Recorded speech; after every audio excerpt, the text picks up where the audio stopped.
Hi you guys, welcome back. In today's video, I want us to talk about the Gossip Girl reboot. So I put over on Twitter that I have been watching, I was going to start the Gossip Girl reboot. And so I went in with like mediocre expectations because I knew a lot of the people who I love on Twitter are watching the Gossip Girl reboot, but I know them so well that I know that they are not enjoying this show because they are really enjoying this show. They're enjoying this show because they were kind of the forefront of the campaign when it was coming back, and so they're feeling like they have to stay attached to it because now it's a part of their brand. So I didn't think it was actually going to be good because anyone who I have seen who was impartial to the reboot, they don't care either way if it's good or bad, they've all said it's just not that good. So I went in believing it was gonna be not that good, but what I was hoping was it was at least going to be something to hold on to. Even if it was bad, it was gonna be fun bad. Now I cannot make a huge assessment on this show because I only got through the first episode and a half, maybe 2 episodes, and the only reason why I made it that far is because I knew I wanted to come over here and share my thoughts, but it's kind of DOA for me. It's a little dead on arrival for me. I really have nothing for it. So let's get into the discussion. So the first episode of Gossip Girl starts off where we meet this teacher. The teacher's name is Kate, and Kate will go on to be my least favorite character of what I have seen thus far. We start off with Kate, and Kate is walking through the halls of this high school, and she basically gets bullied by Monet and Luna. She gets, not Monet. I have the characters up here. I'm right. She gets bullied by Monet and Luna, and Monet and Luna are our main character, Jillian. That's her, those are her little flunkies in the school. So basically, we have 2 mean girls, real mean girls, and it's Luna and Monet. Believe it or not, I have the least amount of concern for Luna and Monet. I really don't have much so far for them as characters because they are that caricature, bad people in the school. They're those, so who really cares? It's so funny because the show even makes a joke about because they're the stereotypical villain, you kind of just don't care because they're just gonna be that. So I just have nothing for them. But anyways, because our teacher Kate, she's a teacher at the school, because she gets bullied, she goes into the teacher's lounge, and this is where the show immediately lost interest for me. These teachers gotta find something better to do. These teachers have to find something better to do. It does not read well. I cannot imagine that this show went through testing. This show went through screenings, and no one pointed this out to the creator, or they did and the creator just didn't care.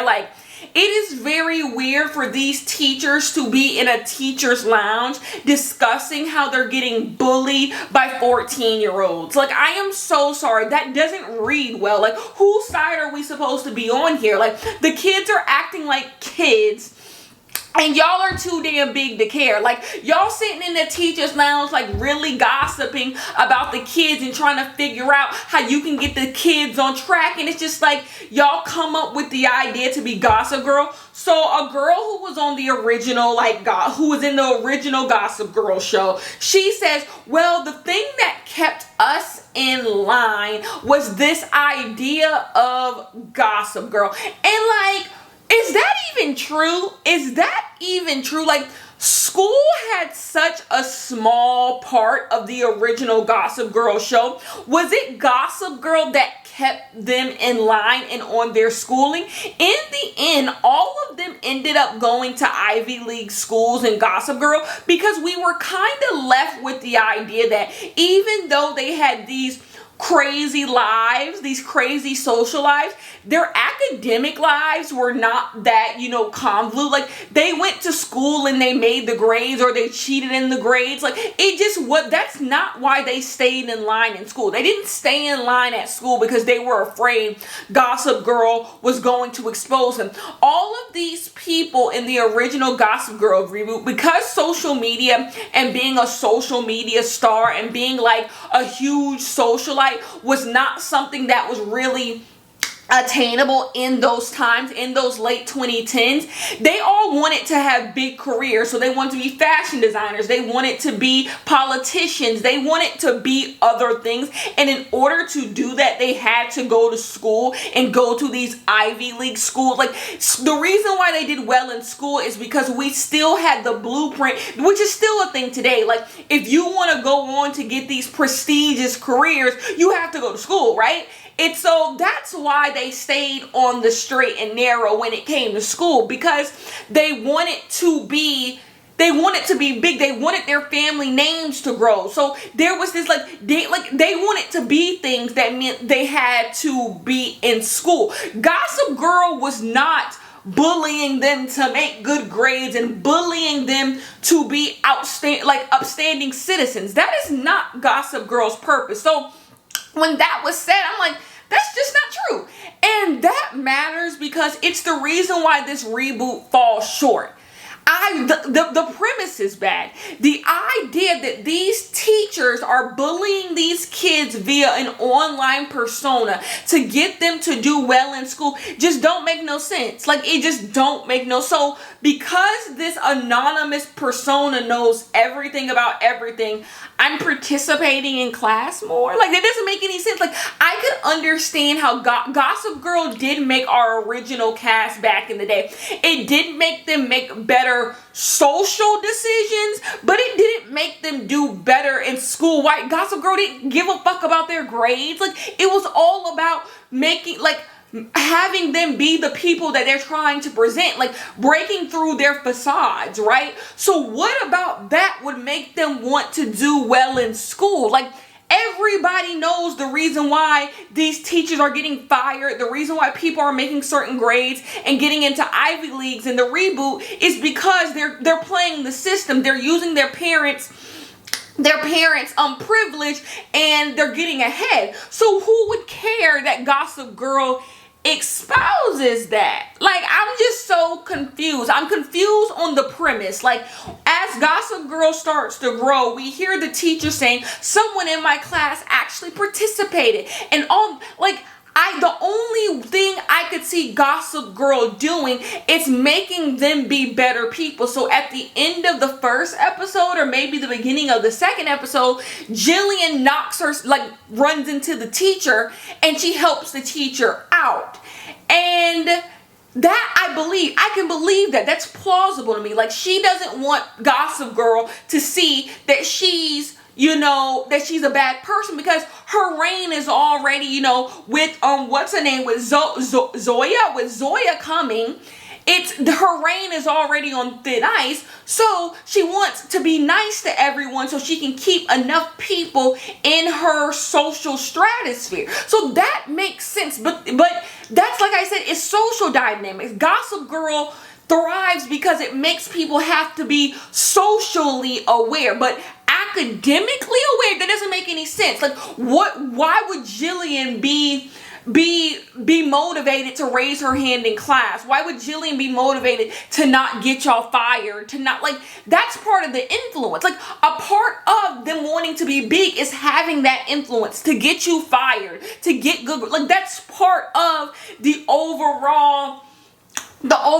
essence of having influence and privilege in New York City, in the New York City school system. So the reason why I bring all this convoluted mess up is because it makes the whole premise that this show is trying to rest itself on implausible. And making the teacher Gossip Girl, I feel like, was them trying to make the idea of Gossip Girl something that is plausible. Like, it's kind of weird to believe, it's kind of hard to believe this anonymous person is just going to fuck up everyone's life. So let's give it grounded in reality. These teachers have a reason to want to do what they are doing to these kids, but the reason just don't add up, especially because someone points out in the show, I think it was Obi points out in the show, or maybe it was Zoya, someone points out that private school teachers make dirt. Like, private school teachers in New York City don't get paid well.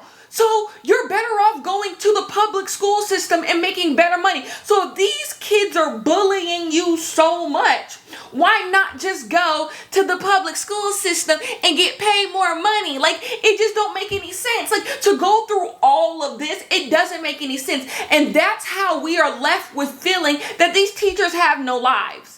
This premise that you want us to buy into falls short because we believe that these teachers have no lives. You were sitting and you were trying to ruin the lives of kids that you like. Jillian, from what I've seen, it's not even that bad. Zoya is not even that bad. Obi is not even, like, as far as like academically, ain't even that bad. The people you don't like is Monet and Luna. So what are we doing here? What are we really doing here? Like, it just doesn't make any sense. It doesn't, like, when they said that, like, oh, students are actually participating in class now, and it's just like, Gossip Girl is not going to make them participate in class. Like, and then even the tips that you are getting in from all these anonymous sources to the Gossip Girl Instagram page are just about social things. Like, it's about, no one's saying, hey, Jillian didn't show up to class today. Like, ooh, go get her. Like, no one cares. No one cares. So that is what got me to begin with. Like, I'm just like, I'm not in this. This is not plausible. This doesn't make any, I am not rooting for, like, Kate. But that brings me to the next thing. The acting, we gotta figure out what is going on with the acting, because can't nobody act. Can't nobody on this show act. What's the character's name? They're not showing me the character who plays Audrey's boyfriend on Gossip Girl. What's his name? Come on, let me get to Googling. What's his name? Y'all are yelling at your screen right now, like, girl. Y'all like, girl. You know his name. Aki. Played by Evan Mock. Aki can't act. Katie can't act. Like, what's going on here? Like, no, Jillian, I'm questioning acting skills. Freaking Max Wolf. Like, they're all like big, like, the acting's not there. The acting is not there. But I'm gonna run through some characters and some issues that we have. Okay. So, the Gossip Girl reboot is resting on the idea that we are going to be more socially aware. So, no slut shaming. No, no, none of that. None of that. And I agree with them. There is no reason why we need to regurgitate the original Gossip Girl. If you want to go watch Gossip Girl with a slut shaming, where there's no social awareness, where there's no social commentary, go watch the original Gossip Girl. Like, it's right there for you to go watch on some streaming service. So I understand that 110%. Not trying to do what is old and bring it into the new age. But if we're going to try something new, make it make sense. Make it make sense. None of it makes any sense. You're trying to be progressive, but there is absolutely nothing progressive about this show. The writing is not progressive. Like, it's using stale tropes, stale stereotypes, and it's just convoluted and messy. Just convoluted and messy. First and foremost, Whitney Peaks is playing the Zoya character, but so why couldn't we not get Zoya to be dark skinned? I am so sorry, because Zoya would be the person who is fully black, right? Her dad is black, and and the mom is black, because Jordan is that's who plays the character in real life. I mean, Jillian, she's biracial. We see her white father, and we know Zoya and Jillian share a mom, and the mom is black. Therefore, why couldn't Zoya be dark skinned to get two people who are very light skinned to play the two main characters? Like, once again, problematic. Like, we have issues here. So you're not going to address the fact that y'all are falling into the same coloristic traps of every other TV show. And even Aki makes a reference to the fact, I think it was Aki or it was Obi, to the fact that the original Gossip Girl was white as hell. Like, it was just whitey, white, nothing but white people except for what, Vanessa? So you acknowledge the fact that the original Gossip Girl did terrible in representation, and then you immediately go, I'm looking at the cast right now, and it's just light brights. It's just light brights. And so you do nothing about it. And then there's a shoehorn way to put a dark-skinned girl in the main cast, having her play Zoya. Now, I like Whitney Peaks as Zoya, but it don't change the fact that that could have been a dark-skinned person right there. You got Monet on the show, which is great, but Monet, from what I'm watching, ain't got nothing to do. Ain't got nothing to do but be the mean girl. And you become quickly uninterested in a way, because it's just like, it's the mean girl that I've seen several times before. So I'm like, this don't make any sense. But let's get into the characters. Because first, we start off with Jillian, who from the first 2 episodes, I don't think they know what they want to do with Jillian. Like, I enjoy the fact that Jillian is an influencer. Therefore, she has a reason to try to be nice. That I really enjoyed that aspect of the show, because it's interesting. It's something new. Because if Jillian really is this influencer that they want us to believe that she is, she would have to go out of her way to be kind to people, because you don't want it to come out that Jillian is a bad person, because she needs to keep her followers up. She needs to keep her followers up. So I enjoy the idea that Jillian is playing with this idea of wanting to be nice, but she has these mean people around her. But it's hard to, if Jillian is this nice character, it's hard to believe that she's friends with Luna and Monet. And then, if she is this mean character, then y'all really have to dive into it. Like, you have to really dive into it. Now, I'm only on the first 2 episodes. I'm just telling you what doesn't read well in the first 2 episodes. That doesn't make any sense. Like, she's not a fully fleshed out character. So far,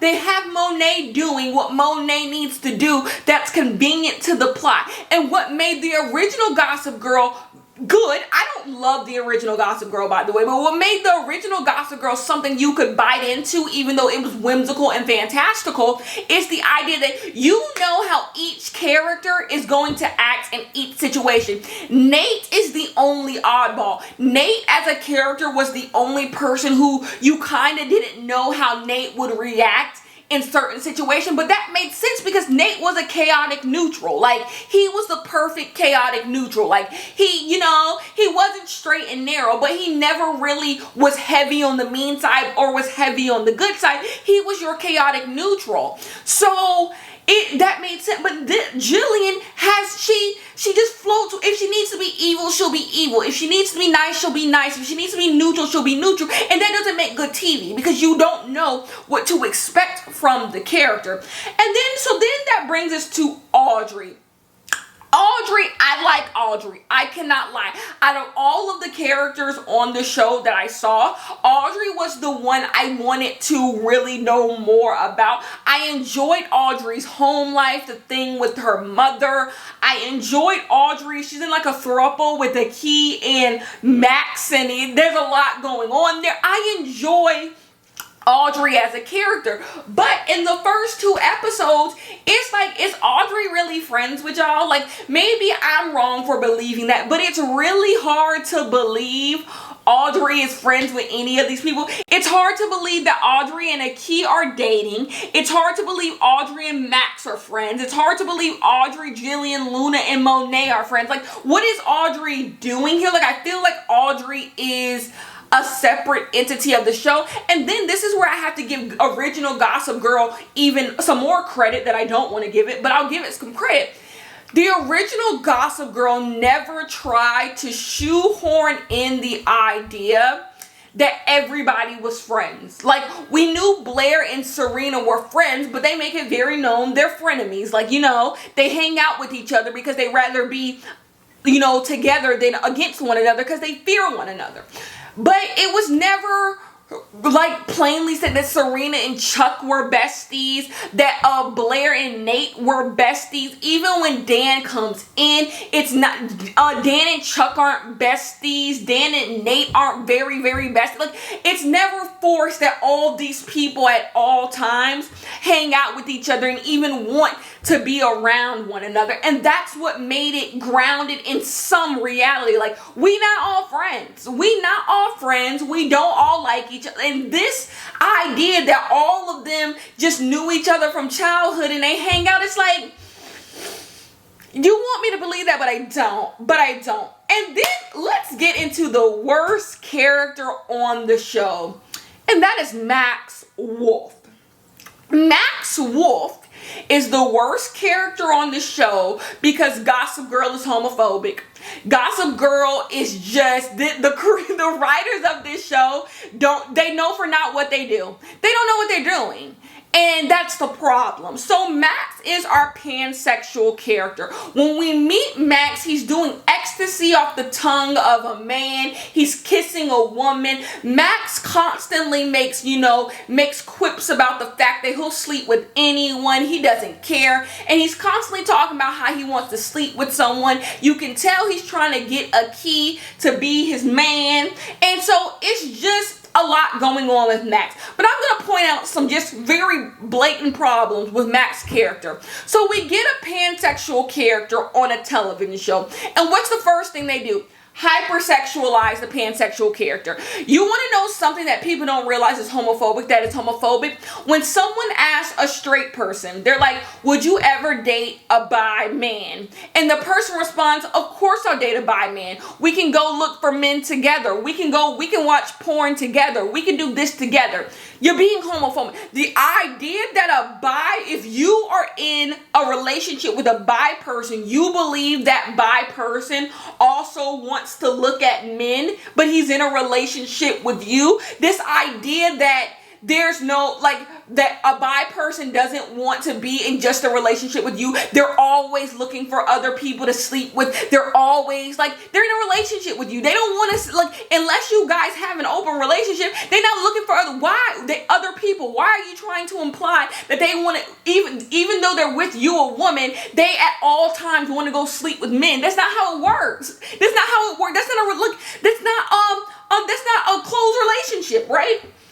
And so what this show is doing, it has Max be this pansexual character, but at all times want to sleep with all types of people, no matter who the people are, just hypersexualized to the point that it's over-sexualized. That doesn't mean there aren't pansexual people like that, but it's to be expected. It's to be expected that the pansexual character wants to sleep with everyone. You're not evading stereotypes. You're not evading the status quo. You're being homophobic.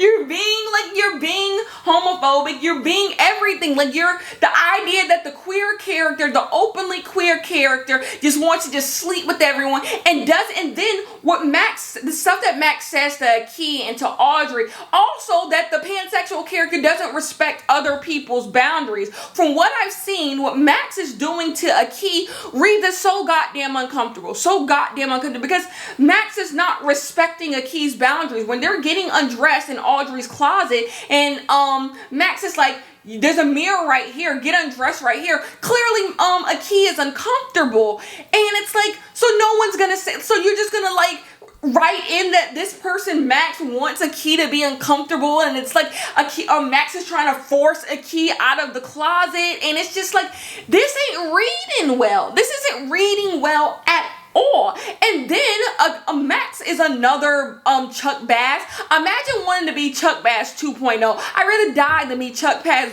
1.0. But then want to be Chuck Bass 2.0, the not even acting like a kid. Max is in high school and is acting like a 34-year-old man. What are we doing here? It don't make no sense. The character doesn't make any sense. The character doesn't have any boundaries. The character doesn't respect other people's boundaries, and that's not real. And it's very homophobic, very over-sexualized. And then that brings us to the nasty plot with Rafa. So there's a teacher by the name of Rafa who I guess is also another queer character who they have being over-sexualized, to the point of ridiculousness, to the point that I'm supposed to believe this teacher sleeps with kids. Sleeps with the kids at his school. Who put that in there? How can you say you want to make sure you don't fall into the same bullshit of the first Gossip Girl, you know, the slut shaming, but then you shoehorn in a teacher-student relationship? It's weird. And to have two queer characters be the one who's doing that, you're not being progressive. You're not being progressive at all. That brings me to another character we have problems. Aki. Aki can't act. Aki can't act. But that's fine, because Aki could be an interesting character. But once again, why are we trying to drag the bisexual person out of the closet? Like, subtlety. There is beauty in subtlety. We get it. We get it with our own two eyes that Aki is clearly bi. You don't have to have Aki and Max kiss in the bath at the bathhouse and all this stuff, because that reads as uncomfortable, because we're putting ourselves in the space of Aki, and Aki's uncomfortable. Aki is just being like, no one wants to see. It's triggering. It's triggering to bisexual people who have to constantly deal with people trying to say, choose who you like, choose who you like, choose who you like, oh, trying to drag you out of the closet, and it's just not good. It's just not good. So far, I see you guys' tweets, and I guess Obi gets annoying. I like Obi so far. I'm not even gonna lie. The Obi and Zoya, that's what kept me in it the first two episodes. Obi and Zoya, I like that. Another thing that's implausible, the idea that they were able to convolute this whole plan to get Zoya to New York City from Buffalo with a fake scholarship and giving her the scholarship. Like, it's just not plausible. It's just not plausible at all. Like I said, a few characters have absolutely nothing to do. We have Kiki, who is the lady off of Younger. And yeah, overall, it just wasn't good. The Gossip Girl reboot just is not good because it's not doing anything interesting. And then we keep going back to Kate. Gossip Girl is at its best when we just have Kristen Bell doing the voiceovers because it feels familiar. But every time we go to Kate, when the teacher was taking pictures of Zoya and Obi in their room, how was we supposed to feel? How are we supposed to feel when you taking pictures of kids taking their clothes off? How are we supposed to feel? And you acknowledging that it's weird doesn't take away the weirdness. I am absolutely so freaking sorry. It don't take away the fact that it's still weird. It reads as weird. Like, everything with the teachers and the Gossip Girl is weird. I hope, because we are now at the mid-season finale, that they've done better, that the whole teacher storyline gets dropped. Someone else becomes Gossip Girl, because the Gossip Girl aspect is almost the worst part of the show. How is a show called Gossip Girl the worst part of the show? Because even when you get hypnotized by Kristen Bell and her voice, you still remember this is a fucking teacher who should have better fucking things to do. And it sucks. It sucks. But I do think this show has potential. I think this show has interesting character dynamics. If this show would just pick what it wants to be, if this show would just pick what it wanted to be, this show actually has something interesting to say. It has something interesting to be. I like the character. I like Jillian. I like the persona. I love Audrey. I like Zoya. I like Obi. I like it. Get rid of these teachers. It's bad. Like, I'm so sorry. I know a lot of you are the Gossip Girl fans and love that for y'all, but these first two episodes I had to watch are bad. It's not good television. Like, it's just not. It's not even fun. Like, it's not good television. And this is someone who has no emotional ties to the original one. It's not good. it's not, I can, even though I don't love the original Gossip Girl, I can appreciate it for what it is. This one is stupid. I'm so sorry. I'm going to end it there. The first 2 episodes of the Gossip Girl reboot are stupid. I'll continue, maybe. I'm sure y'all going to be down in the comments saying, it gets better, Kenya gets better. And we'll find out. And I'll give you guys my thoughts if I decide to continue. But absolutely not. Absolutely not. No. This show is doing nothing new. Anyways, that is the end of this one. I love you guys so much. And I'll see you guys in the next one. Bye.